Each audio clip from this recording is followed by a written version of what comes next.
Allez, salut à tous, j'espère que vous allez bien. On se retrouve en ce mercredi pour notre vidéo crypto. On va surtout parler de BTC aujourd'hui, on verra pas trop les alts. On va quand même les regarder comment bouge Ether.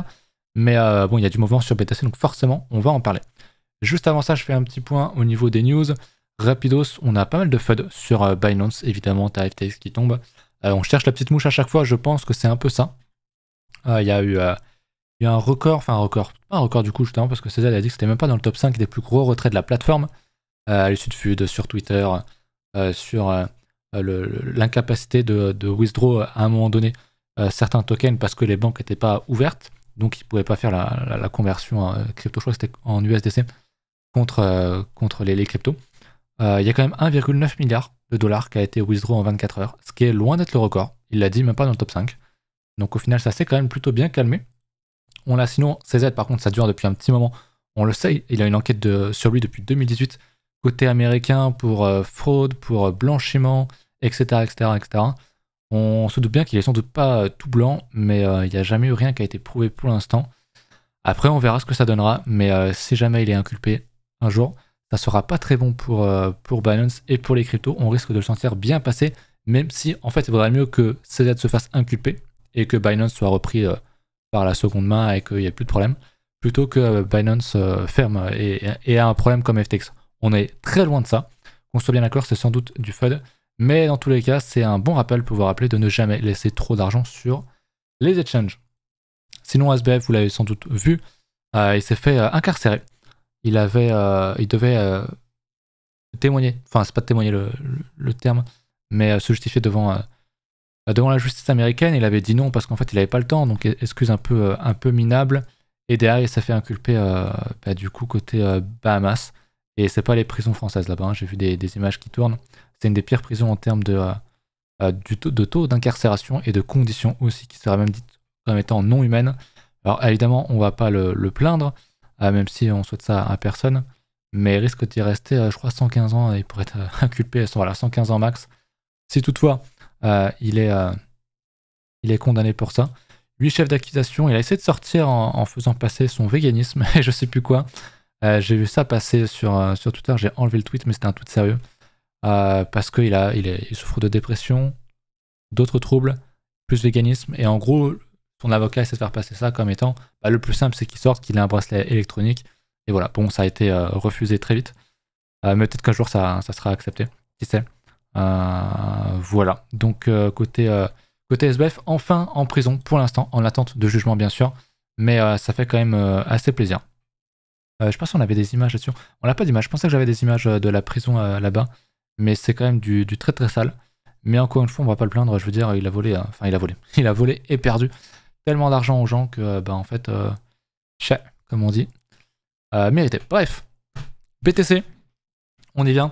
Vous l'avez vu, on a eu une grosse explosion à la hausse sur une news américaine qui a fait du coup exploser l'euro et donc le SP. Le dollar, le dollar du coup a chuté, le bitcoin, etc. On a une autre grosse news FOMC, je vais vous le montrer sur... ouais, ça c'est $1, donc c'est bon. À 20h, FOMC, tout l'intérêt de la Fed, et à 20h30, je crois que c'est un speech, voilà. Un petit conférence de presse, donc à 20h, ça risque de pas mal bouger, donc faites attention si jamais vous êtes exposé sur BTC sur du court terme, 20h, ça va bouger, c'est quasi sûr. En vrai, on risque d'avoir un mouvement comme ceci avec une grosse mèche, donc franchement, faites attention. Donc le H4 a pété à la hausse, on a fait finalement une grosse congestion et on a fait, du coup c'était une accumulation. Je pensais qu'on allait casser en bas, mais du coup on a accumulé, on est venu chercher le niveau. Tout à l'heure j'avais dit, si jamais il y avait des stops à l'achat là-dedans, ça pouvait être intéressant de choper un achat. On est venu chercher cette zone, mais personnellement j'avais pas forcément d'achat, il n'y avait pas de div, il n'y avait rien. C'est juste, on prend la liquide, hop, on remonte et puis derrière, vraiment V-bottom. Donc écoutez, très bien, bravo à ceux qui l'auront pris. Pour les autres, pas grave au niveau du daily du coup. On casse ça à la hausse. Première grosse target pour moi, si on n'a pas déjà pris les profits, c'est forcément le 38.2, 18 644 ici sur BTC. Je vous rappelle qu'on est dans une tendance qui est baissière. Un retour sur le premier arrêt qui est donc le 38.2, c'est forcément une prise de profit. Donc attention, gérez bien ça. Il y a des profits à prendre plutôt que des gros achats ici, à mon sens. Même si on va un peu plus haut, ce que je doute fortement. Enfin, on peut le faire bien sûr, mais pour l'instant... Voilà, tendance de fond baissière, faut pas s'alarmer pour rien en hebdo. Ok, certes on fait une bonne config, on a de belles bougies, Mais encore une fois, on est sur des retests. Et pour l'instant, il n'y a rien. Ce que j'aimerais voir, c'est qu'on fasse quelque chose d'un peu plus concret, qu'on fasse des structures, qu'on fasse quelque chose comme ça. Et là, je dirais, ok, c'est un achat en hebdo, on peut au moins aller chercher peut-être la structure des 30K. Mais pour l'instant, c'est pas le cas. Donc on reste assez sage, s'il vous plaît. N'allez pas vous jeter dans un all-in parce qu'on casse une petite structure en H4. Par pitié. Donc voilà, pensez à tout ça. D'ailleurs, au niveau des news, je vous remets ce site-là. C'est Forex Factory. Si vous voulez avoir plein de news, il y a aussi investing.com qui est intéressant. L'avantage avec ça, c'est que tu as une catégorie juste calendrier ici. Et tu as le petit truc filtre ici. Si vous voulez mettre que les grosses news, le truc rouge, à mettre l'USD, moi j'ai 1000 euros. Et le CAD parce que je le trade assez souvent. Mais en soi, vous mettez juste, en vrai, juste le dollar pour voir les grosses news. Et voilà, si vous tradez le Bitcoin, c'est ce qui est globalement intéressant. Voilà pour BTC, j'ai pas fait le point là-dessus. On avait arrêté de faire des plus bas sur le CVD spot ici. Donc sur le retest, on avait fait quand même un plus bas ici alors qu'on faisait un plus haut sur le cours. Alors que, ouais, on l'avait quand même bien retracé sur le futur côté CVD. Ce qui pouvait montrer un achat. Mais bon, concrètement, il n'y a rien de bien fou non plus. On a beaucoup d'open interest qui s'ouvrent, c'est normal, beaucoup de positions qui s'ouvrent. Le cours monte, il y a beaucoup de volatilité, donc j'ai envie de dire c'est normal. Au niveau du CVD futur, on l'a déjà fait un plus haut, ce qui n'est pas forcément très bon. On anticipe beaucoup là aussi, une grosse pression à l'achat sur les futurs, ce qui n'est pas très bon. On va pas se mentir, ce qui n'est pas très bon.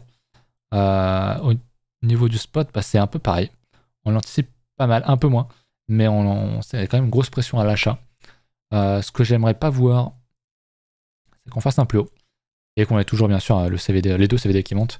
Et en plus de ça, qu'on n'ait pas de liquidation sur le point interest. C'est-à-dire que si on monte sur le cours et qu'on casse du coup le niveau, le top à 18K et qu'on continue de monter sur le point interest, ça sent pas bon. Parce que ça montrerait selon moi un FOMO à l'achat. Et donc bah, si tu as plein de positions qui s'ouvrent, grosse pression à l'achat sur les CVD plus le point interest qui ne flébute pas. Alors que en fait bah, il devrait avoir des. Comment dire, être compris, puisque quand on casse un niveau, en principe il y a des stops, loss, il y a des liquidations qui arrivent, donc on est censé avoir un open test qui descend quand on casse des niveaux, et quand il monte, en cassant des niveaux, ça montre un FOMO. Donc attention à ça. Et encore une fois, je pense qu'à niveau de 20 heures, on risque de pas mal corriger. Je ne serais pas étonné d'ailleurs, je vais revenir sur le 1 heure, que bah, pourquoi pas, est-ce qu'on casserait ça, et que sur les coups de 20 heures, du coup, on fasse ça. Ça me semblerait pas impossible, honnêtement. Donc faites vraiment attention, ça peut faire très mal. Voilà pour ça, je vais même le décaler, hop, pour l'avoir pile à 20h. On ira voir ça vendredi. Mais ouais, grosse news, 20h, ça va forcément pas mal bouger. Voilà pour BTC. On va faire un petit point au niveau du SP, qui lui aussi du coup sur la news a pump, sauf qu'il n'a pas cassé sa résistance. Il a fait un equal high ici d'ailleurs, pile poil. On ira sans doute casser, hein, cette grosse tendance baissière, je veux dire, il y a une touchette, 2, 3, on est à 4, voire même 5. Il y a de fortes chances pour que ça casse. Honnêtement, il y a de bonnes chances pour que ça casse, mais avant de la casser, on peut bien évidemment venir chercher un niveau ici, avant de casser, supprimer, enfin faire sortir les gens qui étaient à l'achat, les prendre à revers, pourquoi pas les faire short, et hop, on y retourne à la hausse derrière. C'est un plan qui est tout à fait possible. Maintenant, à voir ce qui va se passer sur la prochaine news, comment est-ce qu'elle va être anticipée, quelle sera la réaction. Mais globalement, je ne serais pas étonné de voir un gros dump. Si on casse à la hausse, on confirmera du coup le mouvement de la veille, et tant mieux. Et on pourrait changer de fusil d'épaule et plutôt chercher des achats pour les prochains jours éventuellement. Mais si on vient de tomber, on l'attend. Bien sûr, ma target, c'est d'aller casser cette grosse trendline. Je pense vraiment qu'on va la casser. Et j'irai pas pour autant prendre un short ici. Attention, vous savez que plus on touche un niveau, plus il y a de chances de casser. Et pour autant, j'irai pas non plus pré-shot la cassure à ce niveau-là. Si je dois acheter, c'est plutôt en dessous de ce niveau-là ou sur un retracement qui importe. Mais j'irai très clairement pas prendre un short ici. Un truc comme ça me semble pas du tout judicieux. Donc on l'attend. On l'attend bien sagement et on verra bien ce que ça donnera tout ça. Au niveau, on va peut-être regarder quand même. Ça fait longtemps. L'or se porte toujours aussi bien. Il fait des plus hauts. Je vous avais fait le call sur la réintégration mensuelle. J'aimerais quand même bien qu'ils reviennent nous chercher un niveau un peu plus bas, histoire de pouvoir acheter. C'est du mensuel, donc bon, on n'est pas pressé.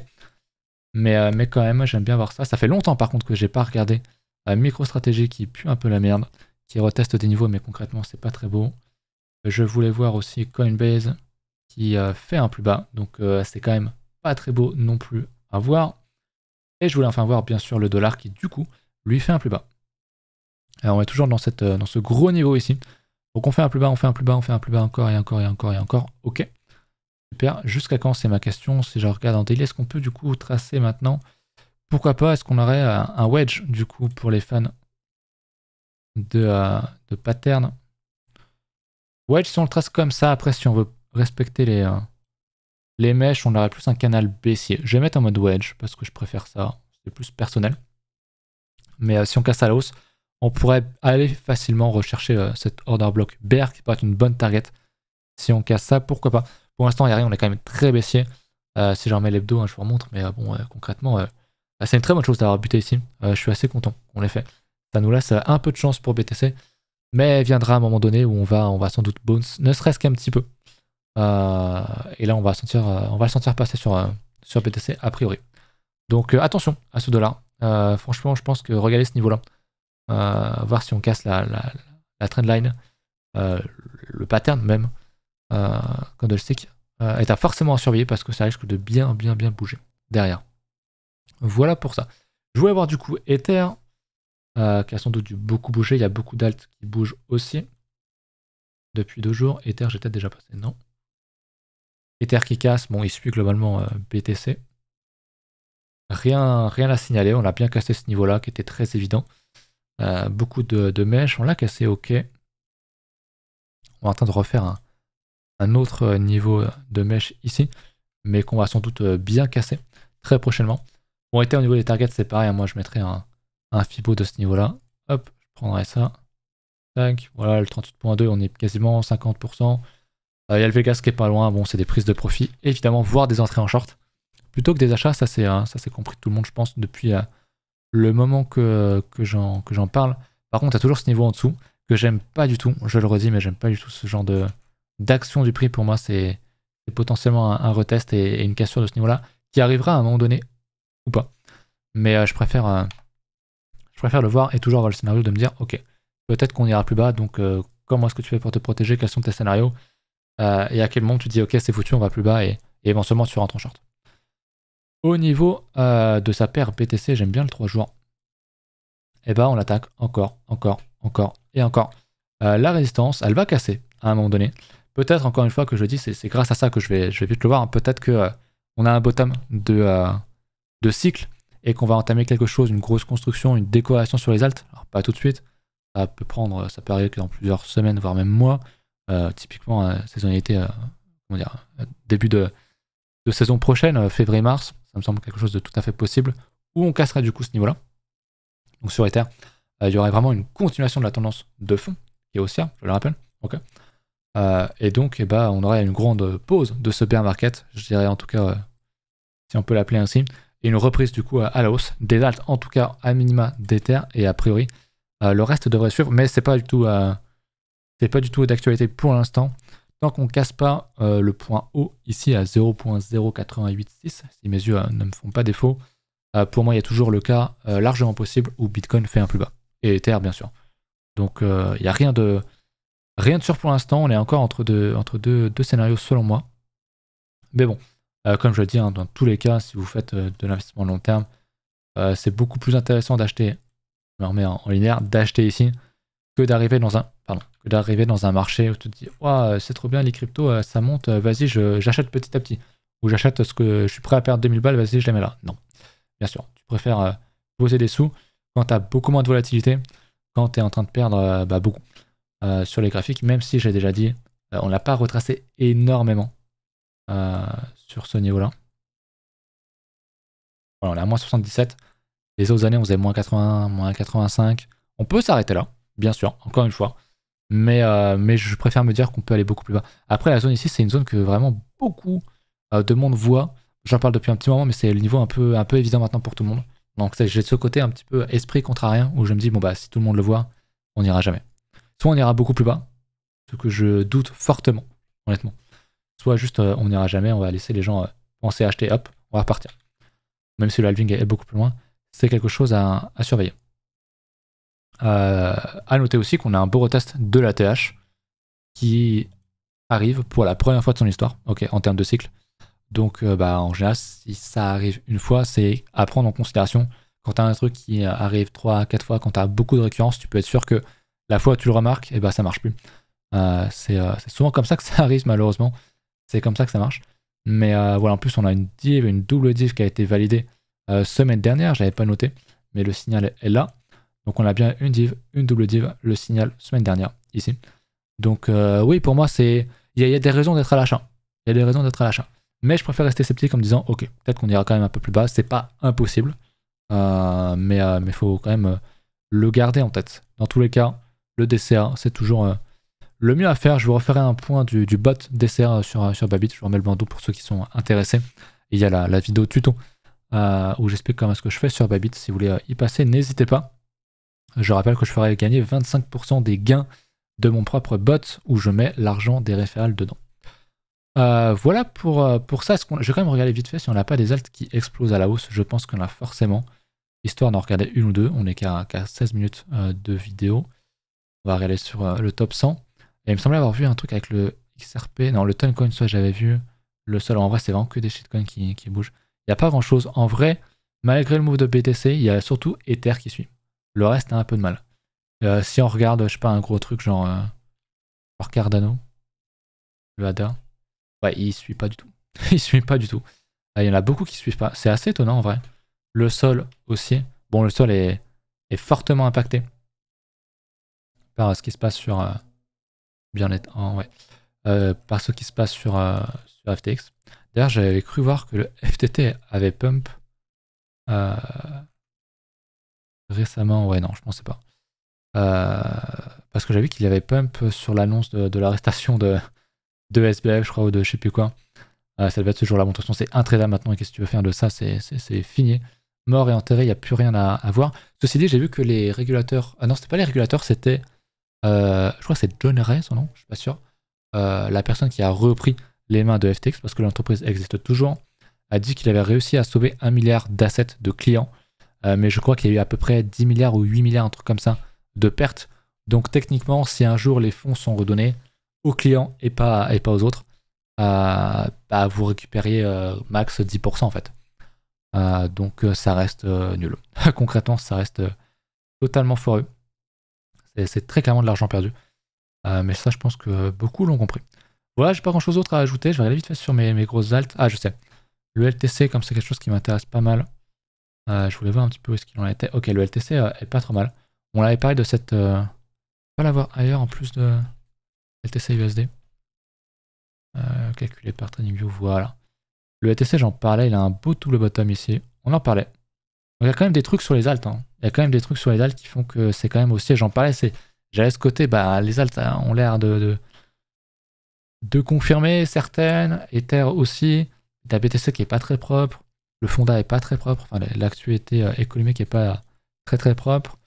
Mais bon, ça commence à se tasser et on pourrait avoir un retournement. Alors pas forcément ligne droite pour faire un ATH, bien sûr, loin de là. Mais faire pourquoi pas revenir rechercher un 50% de retracement, ça me semble pas quelque chose d'improbable. En log en tout cas. On est pas loin du 38.2 en linéaire. Bon si on va rechercher le 38.2, ce serait je pense une énorme target de vente, mais vraiment une énorme target de vente. Mais je pense pas qu'on y aille. Donc voilà. Je sais pas comment est-ce que vous gérez ça de votre côté. Je sais pas s'il y en a qui ont beaucoup d'argent à remettre un petit peu dans les marchés ou quoi. Si vous êtes plus en mode DCA ou en mode hold parce que vous aviez tout mis, vous n'avez pas vendu, ou est-ce que vous achetez petit à petit, ou alors est-ce que vous avez beaucoup de sous de côté, beaucoup d'USDT ou d'USDC qui importe, et que vous attendez la bonne opportunité pour remettre. Est-ce que vous attendez des niveaux plus bas, des niveaux plus hauts pour confirmer, etc. N'hésitez pas à me dire, ça m'intéresse. J'aimerais bien refaire un petit point là-dessus la prochaine fois, tout simplement. Je vous laisse là-dessus, j'espère que la vidéo vous a plu. N'hésitez pas à mettre un petit pouce bleu, ça aide beaucoup pour soutenir la chaîne. Et puis voilà, on se retrouve dimanche. Je referai un petit point un peu plus long terme avec le bot DCA sur Babit. Et puis on regardera un petit peu quelle sera la clôture, parce que j'en ai pas trop parlé, mais pour l'instant la clôture hebdo est quand même très très belle. On arrive sur des niveaux, donc je pense qu'on va à minima chercher les 18K. Moi je pense vraiment que là maintenant, sauf si sur la news on réintègre vraiment et qu'on fait vraiment un gros mouvement vraiment, vraiment sale. je pense que derrière, on va sans doute aller chercher la target des 38.2 à 18 600. Bien qu'on reteste un niveau ici. Hein. On reteste le plus bas des mèches. Donc ouais, on est très clairement plus sur de la prise de profit plutôt que de chercher à acheter ici selon moi. Mais ça, je pense que vous l'avez compris. Bref, je vous laisse vraiment là-dessus ce coup-ci. Encore merci et à la prochaine. Salut.